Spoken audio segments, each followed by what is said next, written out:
جمعے کا دن ہے، لیکن نماز کے حوالے سے کافی ساری مجلسیں ہم نے آپ کے سامنے کی، کافی ساری باتیں اہم مسائل پر اور چیزوں پر ہم نے گفتگو کی۔ ابھی ایک اور عنوان ہے، قرآن کریم سے ہماری مناسبت کیسے پیدا ہو۔ قرآن کریم سے ہماری مناسبت کیسے پیدا ہو،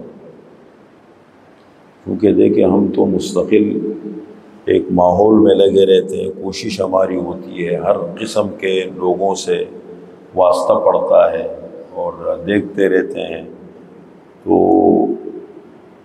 کافی چیزیں ایسی ہیں کہ دین کی بات ہم اس طرح سنتے ہیں نا کہ ہمارے اوپر سے گزرتی ہے۔ ایک تو بہت زیادہ شاید اہمیت نہ ہو، اور اہمیت کے ساتھ ساتھ ایک کمی یہ ہے کہ ماحول ایسا بن گیا ہے نا کہ وہ ماحول دین کے قریب ہمیں آنے نہیں دیتا۔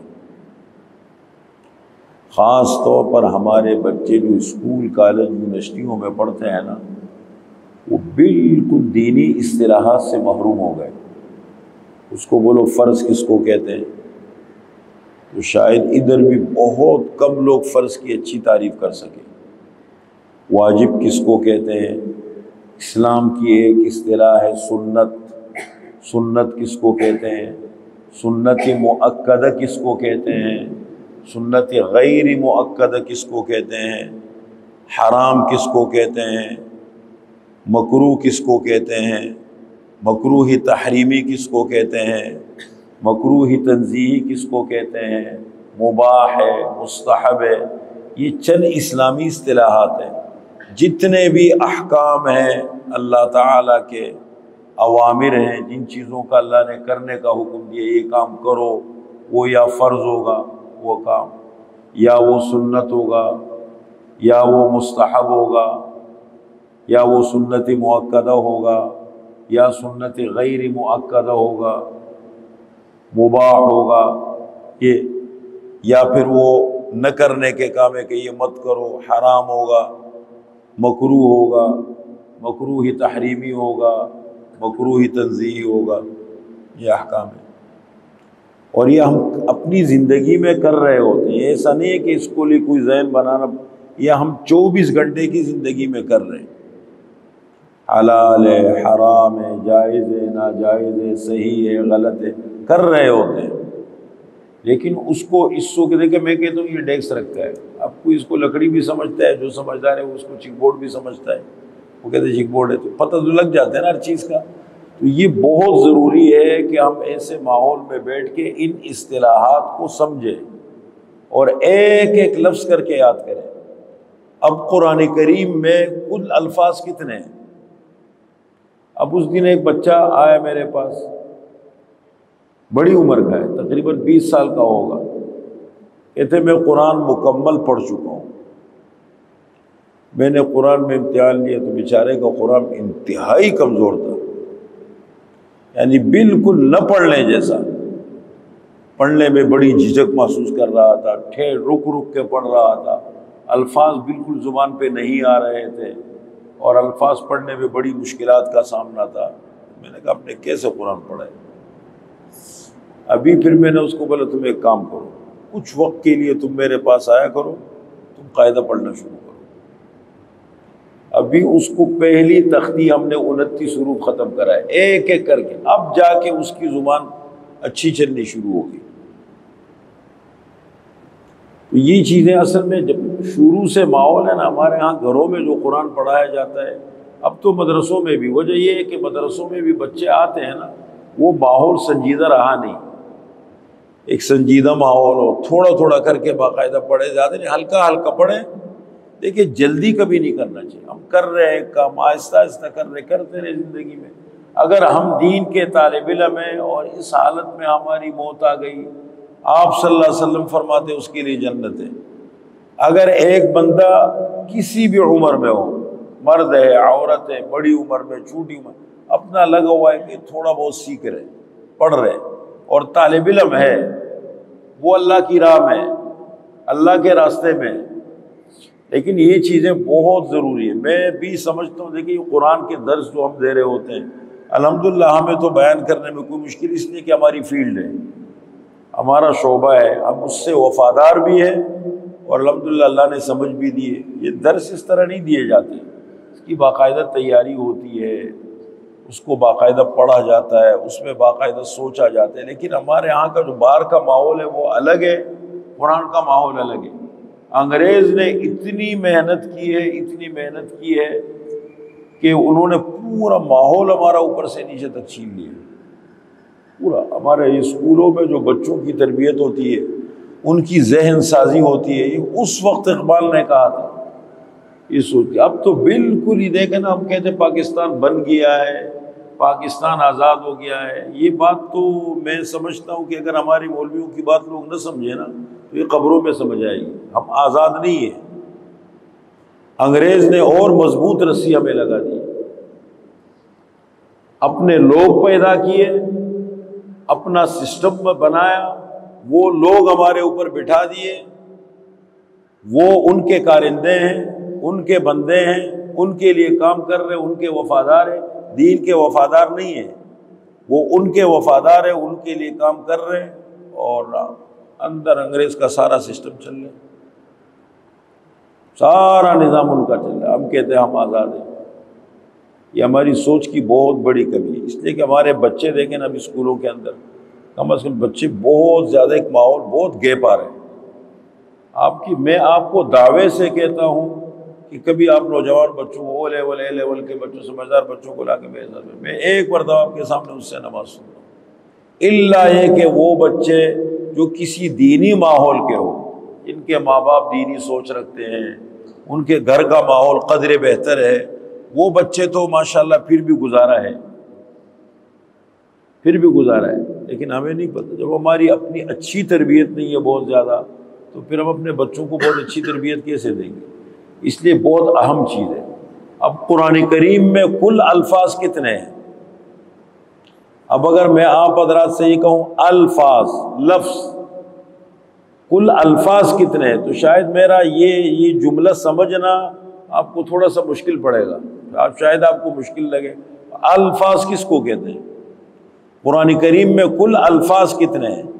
الفاظ کس کو کہتے ہیں؟ الحمد، یہ ایک لفظ ہے، للہ دو لفظ ہے، اس لیے کہ بعض حروف ایسے ہوتے ہیں، حرف ہیں، الف، با، تا، سا، جیم، ح، خ، دال، ذال، را، زا، سین، شین، صاد، ضاد، طا، ظا، عین، غین، فا، قاف، کاف، لام، میم، نون، واو، ہا، حمزہ، یا، یہ 29 حروف ہے عربی کے، عربی زبان جس سے عربی زبان بنتی ہے، یہ حروف ہے۔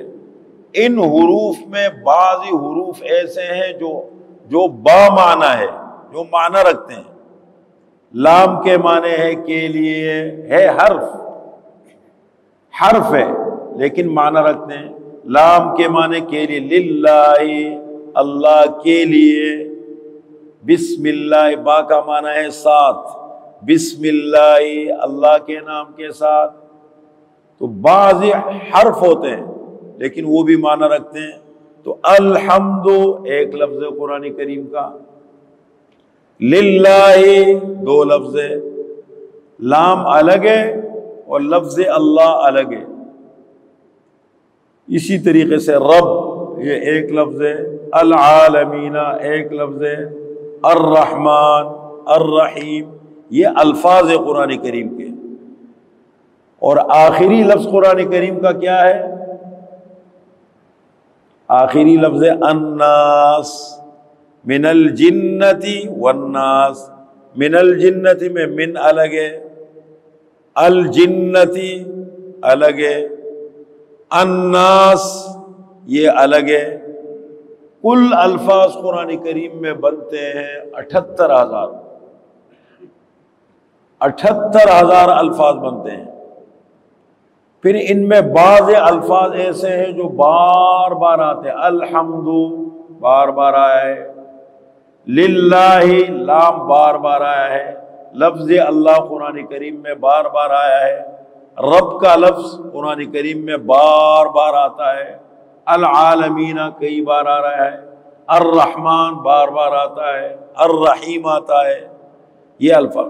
تو جو بار بار الفاظ آ رہے ہیں، ڈبل الفاظ آتے ہیں، ان ڈبل الفاظ کو اگر ہم نکال لیتے ہیں، یعنی ایک مرتبہ آپ سیکھیں الحمد تمام تعریفیں، الحمد کا لفظ کہیں بھی آ جائے، قرآن کریم ہم سیکھ رہے ہیں، عربی زبان پڑھ رہے ہیں، نماز سیکھ رہے ہیں، حدیث پڑھ رہے ہیں، الحمد کا لفظ جہاں بھی آتا ہے، الحمد کے معنی ہیں تمام تعریفیں، الحمد کے معنی تمام تعریفیں۔ ایک مرتبہ آپ نے صحیح سیکھ لیا، لفظ کو بھی سیکھا، لفظ کو صحیح سیکھنا یہ بھی ضروری ہے، اس لیے کہ لفظ صحیح ہوگا تو اس کا معنی صحیح ہوگا، معنی لفظ کے اندر ہے، الحمد تمام تعریفیں۔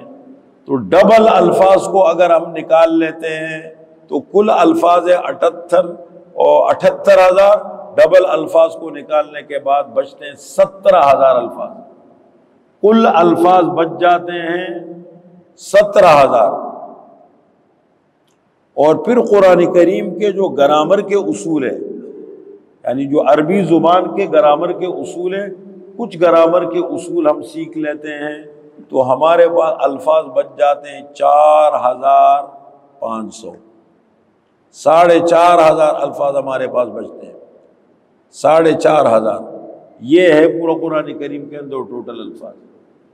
ایک تو یہ ذہن میں رکھیں، یہ قرآن بہت، اگر زندگی دیکھیں صحابہ نے قرآن کتنے ٹائم میں سیکھا ہے، ہم تو کورسوں میں لگے ہوئے، نہیں ہمارے تجربات ٹھیک ہے، طلبا مدرسہ الگ، لیکن عوام کے لیے یہ تجربات اس کو بدلنے کی ضرورت ہے۔